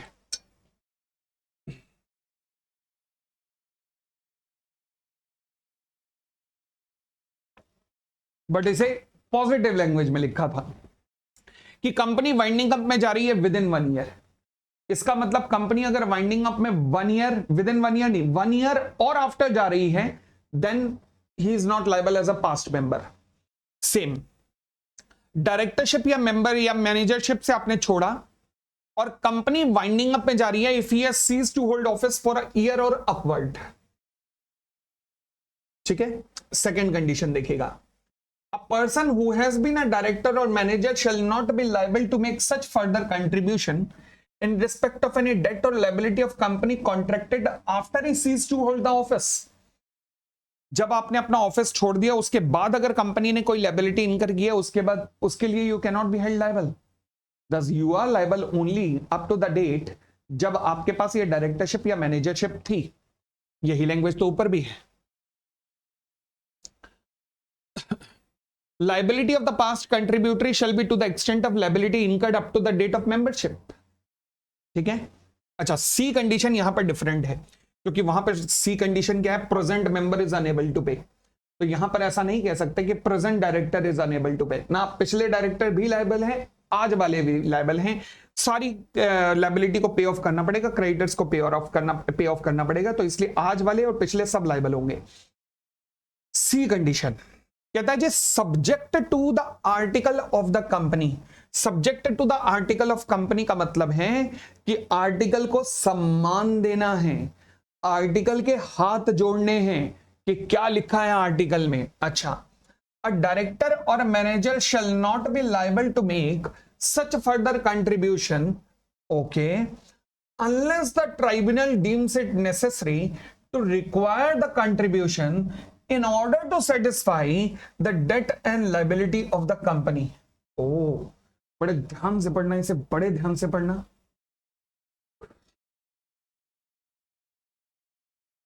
Subject to the article of company, सबसे ऊपर मैं आर्टिकल रखता हूं. अ डायरेक्टर और manager shall not be liable to make such further contribution. Director और मैनेजर को कोई भी कंट्रीब्यूशन लाने की जरूरत नहीं है जब तक कि आर्टिकल ना कहे. आर्टिकल कहे, आर्टिकल अगर कहता है कंपनी का कि अगर आप डायरेक्टरशिप से रिजाइन करते हो तो फिर भी आपको कंपनी के लायबिलिटी के लिए लायबल होना पड़ेगा, तो article shall apply. Article shall apply. Article कहता है कि जिस दिन आप डायरेक्टरशिप से रिजाइन करते हो उसके बाद you are not liable at all, article shall apply. तो he is not liable at all. तो ऐसे तो सारे यही करेंगे सर, आर्टिकल में लिख देंगे कि जिस दिन हमारा सेसेशन होगा we will not be held liable. Law कहता है बात ठीक है, जो बात आर्टिकल में लिखी है वही प्रिवेल होगा, जो मेरे जीजा जी कहेंगे वही होगा, मतलब मैं वही करूंगा. आर्टिकल कौन है, जीजा जी हैं, तो जो मेरे जीजा जी कहेंगे मैं वही करूंगा. बिल्कुल ठीक है, मगर जीजा जी आप कुछ नहीं कह सकते अगर ट्राइब्यूनल आदेश जारी कर दे. मैं आर्टिकल को ही कंप्लाई करूंगा जब तक ट्राइब्यूनल कुछ ना कह दे. Unless the tribunal deems it necessary to require the contribution in order to satisfy the debt and liability of the company. तो आर्टिकल से ऊपर भी कौन है, ट्राइब्यूनल है. Getting it. तो फिर कौन से वो डायरेक्टर और मैनेजर हैं जिनकी लायबिलिटी अनलिमिटेड होती है भाई. कोई भी डायरेक्टर और manager shall be liable if winding up within 1 year from the date on which he ceases to hold office. Winding up within 1 year हो रहा है. एंड अगली बात, director manager liable for liability incurred up to the date of the office. तो पहली बात कौन से डायरेक्टर और मैनेजर पकड़े जाएंगे, वो डायरेक्टर और मैनेजर जिन्होंने अभी ऑफिस छोड़ा है और वाइंडिंग अप 1 साल के अंदर अंदर शुरू हो गया है, और दूसरा उस लायबिलिटी के लिए लायबल होंगे जो कि उनका ऑफिस छोड़ने तक इनकर्ड हो चुकी थी. ये तो ऑलरेडी ठीक है. अब हम आते हैं, ये तो ए और बी क्लॉज हो गए. अब हम सी क्लॉज की इंटरप्रिटेशन पे पढ़ रहे हैं कि मीनिंग ऑफ क्लॉज सी. ये जो सब्जेक्ट टू द आर्टिकल वाली लाइन है क्लॉज सी, ये क्या कहना चाह रही है. कहता है जी suppose as per the article of a limited, director who joined the company for at least 6 months shall have the unlimited liability in the event of the fraud. Okay, article क्या कहता है, कोई भी डायरेक्टर जो कंपनी को join करेगा for at least 6 months shall have the unlimited liability in the event of fraud. मगर राम ने ज्वाइन किया केवल 5 महीने के लिए. आर्टिकल के अनुसार क्या राम लायबल है, क्योंकि राम ने तो 6 महीने के लिए ज्वाइन नहीं किया, तो आर्टिकल के अनुसार तो he is not liable. Okay, but tribunal को लगता है कि नहीं जी इससे पैसा मंगाया जाना चाहिए, बिकॉज ट्राइब्यूनल फील करता है कि he was a part of the board meeting जहां पर डिसीजन लिया गया था सारा. तो he was a part of such board meeting, तो फिर ट्राइब्यूनल में held him liable. Answer is yes. Tribunal में हेल्ड हिम लायबल। बताओ जी, कोई भी दिक्कत यहां तक? हाँ जी, तो मेरा अगला सेक्शन है 287 जिसका नाम है एडवाइजरी कमिटी। एडवाइजरी कमिटी, अब एक हमने समझी थी वाइंडिंग अप कमिटी, अब हम समझ रहे हैं एडवाइजरी कमिटी। ओके, आइएगा एडवाइजरी कमिटी क्या होती है, यहां पर आइएगा एनालिसिस पे। देखो जी, ट्राइब्यूनल ने कंपनी लिक्विडेटर अपॉइंट किया। अच्छा, लिक्विडेटर क्या करेगा, एक कंट्रीब्यूटरी या क्रेडिटर्स की मीटिंग कन्वीन्ड करेगा with in 30 days of his appointment. फिर कंपनी लिक्विडेटर उस मीटिंग में पूछेगा कि बताइए कौन कौन ऐसा है जो कि एक कमिटी है जिसका नाम है एडवाइजरी कमिटी, उसके अंदर आना चाहता है। सबसे पहले what is the difference between winding up committee and the advisory committee. देखो, वाइंडिंग अप कमिटी मैंने आपको कहा था एक तरीके की बोर्ड ऑफ डायरेक्टर्स के रूप में काम करती है और कंपनी लिक्विडेटर उसका मैनेजिंग डायरेक्टर होता है एक तरीके का, ठीक है, managing director who reports into the winding up committee, क्योंकि उसका हर स्टेप वाइंडिंग अप कमिटी को बताया जाता है। ये एडवाइजरी कमिटी जैसे नाम से पता लग रहा है, it is just as an expert committee. तो जहां पर ट्राइब्यूनल, जहां पर लिक्विडेटर फंसेगा, कहीं फंस गया, तो वहां पर एडवाइस देने का काम ये कमिटी करती है। अब इसके मेंबर कैसे बनते हैं, मैक्सिमम 12 मेंबर इसके बन सकते हैं। मैक्सिमम कितने? 12, जो कि कौन बनाएगा? ट्राइब्यूनल बनाएगा। ट्राइब्यूनल बनाएगा, कहां से बनाएगा? जो लिस्ट कंपनी लिक्विडेटर ने दी होगी, कहां से? कंट्रीब्यूटरी और क्रेडिटर्स की मीटिंग में पहले वो पूछेगा कि कौन कौन इस एडवाइजरी कमिटी में आना चाहता है, हम लोग पूछते हैं वहां पर। फिर जो जो कहता है हम उनकी लिस्ट बनाते हैं, उनका अमाउंट या नंबर ऑफ शेयर्स लिखते हैं और लिस्ट को ट्राइब्यूनल को देते हैं। ट्राइब्यूनल के पास लिस्ट देने के बाद ट्राइब्यूनल हमें क्या कहता है कि भैया एक काम करो, 5 बंदे यहां से ले लो, 5 बंदे वहां से ले लो, सबसे बड़े वाले ले लो। तो tribunal to decide the matter, और फिर ट्राइब्यूनल ये भी डिसाइड करता है कि कौन से मैटर ऐसे होंगे जो एडवाइजरी कमेटी को दिए जाएंगे, और उन मैटर पे एडवाइजरी कमेटी डायरेक्ट अपनी रिपोर्ट जो है वो ट्राइब्यूनल को सबमिट कर सकती है। फॉर एग्जांपल, कौन कौन से मैटर दिए जाते हैं एडवाइजरी कमेटी को? नॉर्मली जो एसेट्स होती है ना, उनकी सेलिंग की बात, कि एसेट्स के लिए कोई परफेक्ट बायर ढूंढ के लाओ हमें, तो ये वाले, ठीक है, वैल्यूएशन वगैरह से रिलेटेड मामले, तो ये नॉर्मली एडवाइजरी कमेटी को दिए जाते हैं। तो ये था हमारा सेक्शन 287, बहुत सिंपल सा था। फिर आता है submission of periodic reports to the tribunal. अब इसका कोई खास फायदा नहीं है, क्योंकि जो इसके फॉर्मेट्स हैं वो हर जगह लिखा हुआ है, एज में बी प्रिस्क्राइब पीरियोडिक रिपोर्ट होगी। कब सबमिट होगी, बस एक ध्यान रख लेना, company liquidator shell make a periodic report end of the each quarter में। बस इतनी सी बात ध्यान रख लेना, और कुछ नहीं रेलेवेंट है आपके लिए इस सेक्शन में, क्योंकि जो इनका फॉर्मेट है, जो रूल्स हैं, वो अभी तक प्रिस्क्राइब भी नहीं हुए। अच्छी बात है, बन चुके हैं रूल्स बट प्रिस्क्राइब नहीं हुए। चलो जी, आते हैं, अगला सेक्शन भी रेलेवेंट नहीं है मेरे पास, powers and duties of the company liquidator. हालांकि इसका मैंने एक कोड बनाया हुआ है यहां पर, आप चाहो तो एक बार इस कोड को पढ़ सकते हो। ईडी टू कंट्रोल डीसा ऑफ पीआरआई। आजकल हमारे देश में ईडी ईडी ईडी बहुत ही चर्चा होती है ईडी की, क्योंकि पीएमएलए एक्ट ने उसे बहुत स्ट्रॉन्ग कर दिया है। तो फिलहाल ईडी टू कंट्रोल डीसा ऑफ पीआरआई, वैसे अच्छी बात है। हम अगर कहें ना नहीं नहीं नहीं एक्शन हो रहे हैं सर, एक्शन हो रहे हैं, ठीक है ना यार, जिनके ऊपर एक्शन हो रहे हैं अच्छी बात है, कम से कम जो भी एक्शन हो रहा है करप्शन पे हो रहा है ना, तो कोई दिक्कत नहीं है। तो ईडी टू कंट्रोल डीसा ऑफ पीआरआई, आप एक बार ये पूरा का पूरा कोड पढ़ सकते हो। बड़ा नॉर्मल सा कोड है, बड़ा नॉर्मल सा कॉन्सेप्ट है कि ट्राइब्यूनल की power, sorry liquidator, sorry tribunal की पावर कौन कौन सी है, ठीक है जी। चलिए उसके बाद, अच्छा मैं फिर गलत बोल गया, कंपनी लिक्विडेटर की पावर कौन सी है आगे। फिर कहता है provision for the professional assistance to the company liquidator. अब देखो जी, क्या लग रहा है तुम्हें मेरी शक्ल देख के, क्या लग रहा है कि मैं कौन हूं? मैं सर्वशक्तिमान हूं, ठीक है, मैं वही गंगाराम हूं जो, सॉरी मैं वही गंगाधर हूं जो कि शक्तिमान है। क्या तुम्हें लग रहा है? क्या मैं कृष हूं या मैं चिट्टी हूं? मैं इनमें से कुछ भी नहीं हूं, मैं एक साधारण सा भोला भाला सा इंसान हूं। जब मैं कंपनी लिक्विडेटर बन के किसी कंपनी में जाता हूं, तो क्या मुझे ये पॉसिबल है कि मुझे वहां शायद फॉरेंसिक ऑडिट करवाना पड़े? यस, वो काम मैं करूं। क्या ये पॉसिबल है कि मुझे एसेट्स का वैल्यूएशन करवाना पड़े? यस, तो वो काम भी मैं करूं। क्या ये पॉसिबल है कि उसके अकाउंट्स का ऑडिट मुझे करवाना पड़े? यस, तो वो काम भी मैं करूं। क्या कोर्ट में केस लड़ सकते हैं, तो वो भी मैं ही जाऊं लड़ने? इन सब कामों के लिए प्रोफेशनल नहीं अपॉइंट कर सकता, वो कर सकता है। मगर अगेन कुछ भी करना है बेटा तो किससे पूछ के करियो? With the sanction of the tribunal. Appoint one और more chartered accountant, company secretary, cost accountant, legal practitioner और such other professional like valuer on such a term and condition as may be necessary to assist him in the performance of his duties। बस जी, कोई भी person जो appoint होगा वो disclose करेगा tribunal को कि मेरा कोई भी कॉन्फ्लिक्ट ऑफ इंटरेस्ट नहीं है, दूसरे शब्दों में मैं इंडिपेंडेंट हूं।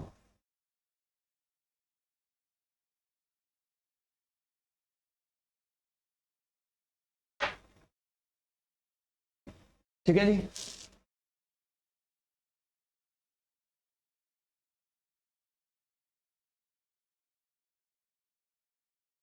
आगे बढ़ते हैं जी। मेरा अगला सेक्शन है सेक्शन 292 आएगा। 292 यहां पे लिख देना कि ये सेक्शन जो है ना एनालिसिस पोर्शन से करना है आपको। एनालिसिस पोर्शन से करना है। आइएगा एनालिसिस पोर्शन पर आते हैं। एनालिसिस ऑफ सेक्शन 292 क्या कहता है जी? एक तो है जी एडवाइजरी कमेटी, ये है देखो भोली भाली सूरत जिसके लंबे लंबे बाल हैं। हाँ जी, ये है जी मेंबर्स, ये हैं जी क्रेडिटर्स। सीन ये बना कि इसको एक बंदा यहां से खींच रहा है, एडवाइजरी कमेटी कहती है ये कर, मुर्गा बन। मेंबर कहते नहीं नहीं तो मुर्गी बन। क्रेडिटर कहते नहीं नहीं तो सीधा अंडा बन। भाई क्या करे ये? क्या तुम्हें इसकी शक्ल पे तरस नहीं आ रहा? एडवाइजरी कमेटी कुछ और कह रही है, मेंबर कुछ और कह रहे हैं, क्रेडिटर कुछ और कह रहे हैं, तो मतलब किसकी डायरेक्शन को माने या फिर सीधा सुसाइड कर ले? क्या करे? तो लॉ कहता है रुक जाओ। सबसे पहली बात, कंट्रीब्यूटरी और क्रेडिटर की जो डायरेक्शन है वो प्रिवेल करेगी over the direction of the advisory committee. यानी कि अगर इन दोनों की डायरेक्शन में कंफ्लिक्ट है तो फिर direction of the contributory oblique creditors prevail करेगी। बट फिलहाल अगर एडवाइजरी कमेटी कोई भी इसे रिकमेंडेशन देती है तो ये इसका कर्तव्य बनता है कि ये या तो सुओ मोटो या फिर अगर रिक्वेस्ट की गई है in writing by 1/10 in value of the creditor या कंट्रीब्यूटरी, तो ये उनकी एक मीटिंग बुलाएगा किसी बहुत बड़े मैटर्स पे। इसको ये चाहिए कि उनकी मीटिंग बुलाएगा, समन द मीटिंग, और उनकी मीटिंग बुलाने के बाद उनके विशेष को सुनेगा। इनमें से कोई भी एग्रीव्ड हुआ ना तो वो ट्राइब्यूनल की शरण में जा सकता है। अच्छा, जैसे कि मान लीजिए सर्टेन कंट्रीब्यूटरी या creditor want to convene meeting of the company under winding up. Is it possible कि they may convene the meeting? Yes, provided कम से कम कितने % होने चाहिए? 1/10 इन टर्म्स ऑफ वैल्यू। फिर क्वेश्चन नंबर 2 कहता है during the proceeding of the winding up company liquidator was receiving direction from the advisory committee to which the creditor oblique contributory object. तो whose direction will prevail? The creditors oblique contributory will prevail. Third, what if there exists a conflict in the direction of the contributory and the creditors? तो अगर मान लो contributory और क्रेडिटरी आपस में भिड़ गए, उनकी डायरेक्शन में ही अगर हो गया, क्योंकि लॉ में इतना तो लिखा है कि एडवाइजरी कमेटी और कंट्रीब्यूटरी और क्रेडिटर की डायरेक्शन में अगर कंफ्लिक्ट है तो फिर direction of the contributory oblique creditor will prevail. But ये नहीं लिखा कि अगर कंट्रीब्यूटरी और क्रेडिटर की डायरेक्शन में भी आपस में कंफ्लिक्ट आ गया तो कौन प्रिवेल करेगा। ये बड़ी पेचीदा स्थिति है। अब इसके लिए जो सेक्शन मैंने तुम्हें घर से पढ़ने के लिए दिया है ना, ED of Deesa of PRI, उसमें कंपनी लिक्विडेटर का एक अधिकार दिया है। वो अधिकार क्या है ये देखिएगा।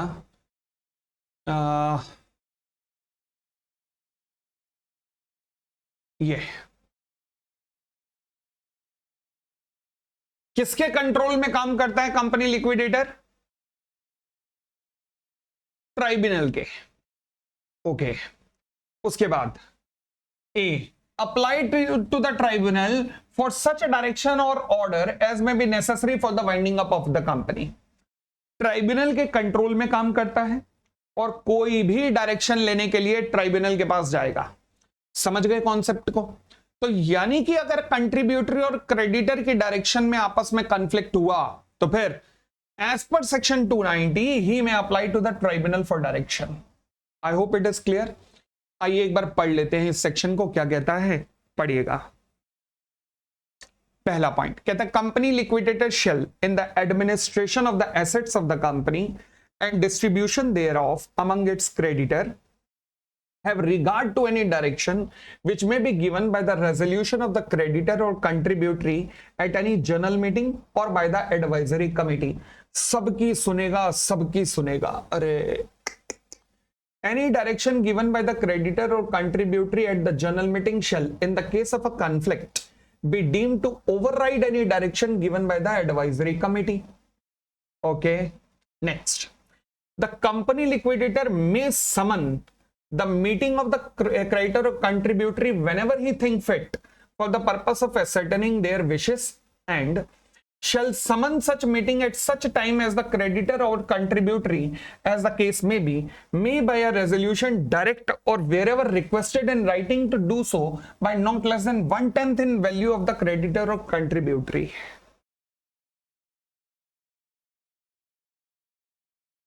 चलिए, Any person aggrieved by an action or the direction of the company liquidator, कुछ भी, अगर मान लीजिए अगर आप एडवाइजरी कमिटी में भी हो और कंपनी लिक्विडेटर अगर मान लीजिए डायरेक्शन फॉलो कर रहा है क्रेडिटर की, तो फिर एग्रीड पार्टी अगर आप फील कर रहे हो अपने को तो आप अप्लाई कर सकते हो ट्राइब्यूनल को। अल्टीमेटली जो ट्राइब्यूनल कहेगा वही फॉलो होगा, बस ठीक।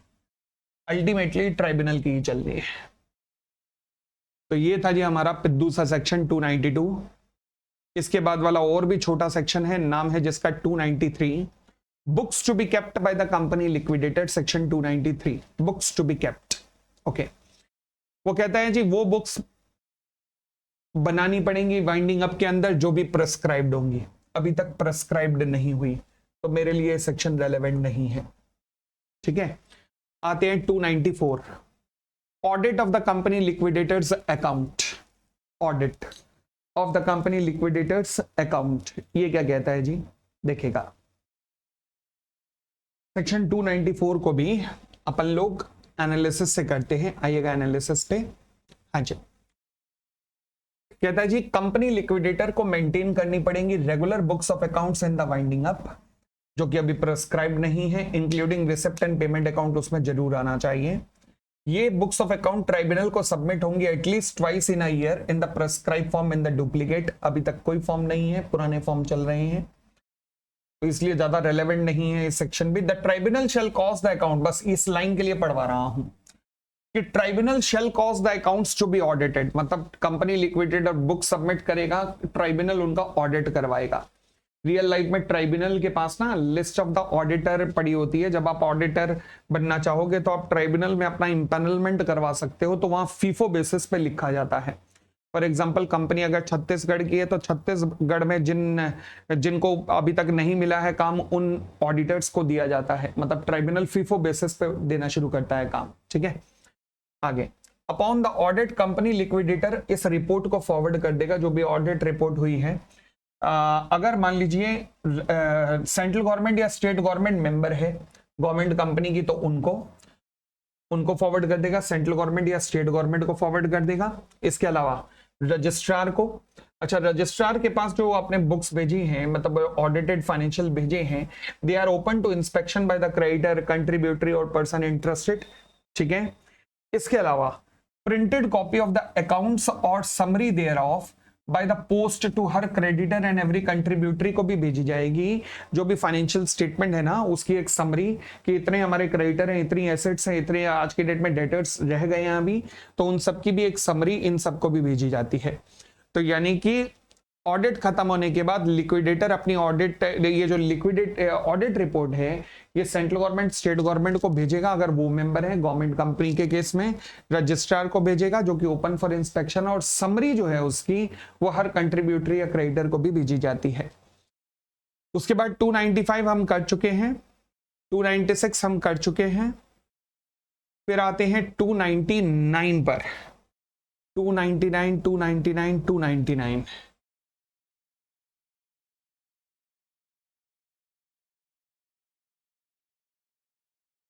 चलो जी 299 को अगली क्लास से शुरू करें। अगली क्लास काफी टेक्निकल होगी इसके ऊपर ना, अगली क्लास काफी टेक्निकल होगी क्योंकि अगली क्लास में हम करेंगे प्रेफरेंशियल पेमेंट के सेक्शंस। वाइंडिंग अप का असली मजा वहां पर आएगा आपको कि ओ माय गॉड आज लगा वाइंडिंग अप चल रहा है, मतलब ऐसा मजेदार सेक्शन आएंगे। ठीक है, तो चलिए जी मिलते हैं अगली क्लास के अंदर। बहुत बहुत धन्यवाद, थैंक यू, बाय बाय। 2 क्लासें हो रहे हैं इस पे, अब वाइंडिंग अप खत्म हो जाएगा। Thank you.